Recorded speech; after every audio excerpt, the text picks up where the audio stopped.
కోనసీమ జిల్లాలో మరో 5 రోజుల పాటు బ్లో అవుట్ కొనసాగుతుందని జిల్లా కలెక్టర్ మహేష్ కుమార్, ఓఎన్జీసీ అధికారి విక్రమ్ సక్సేనా తెలిపారు.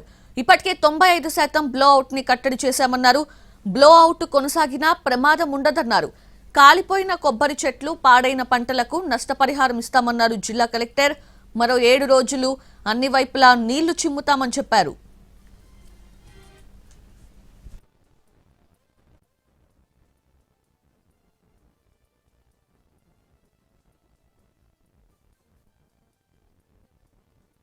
ఇమీడియట్గా డౌస్ చేయడం వల్ల నెగిటివిటీస్ ఉన్నాయని చెప్తున్నారు ఓఎన్జీసీ అథారిటీస్. ఫైర్ ఇమీడియట్గా డౌస్ చేస్తే మన గ్యాస్ లీకేజ్ అనేది కనపడదు. సో ఫైర్ని అలానే మినిమం క్వాంటిటీలో మెయింటైన్ చేస్తూ అప్పుడు మనకి ఆ ఫైర్ లీకేజ్ అయితే ఉందో దాన్ని ఈజీగా ఎగ్జాస్ట్ అవుతుంది. సో మనం ఫస్ట్ క్యాప్ చేసిన తర్వాత they will actually douse the fire. So ఆ మెకానిజం అంతా కూడా ఎక్స్ప్లెయిన్ చేయడం జరిగింది ఆ కన్సర్న్డ్ టెక్నికల్ టీమ్.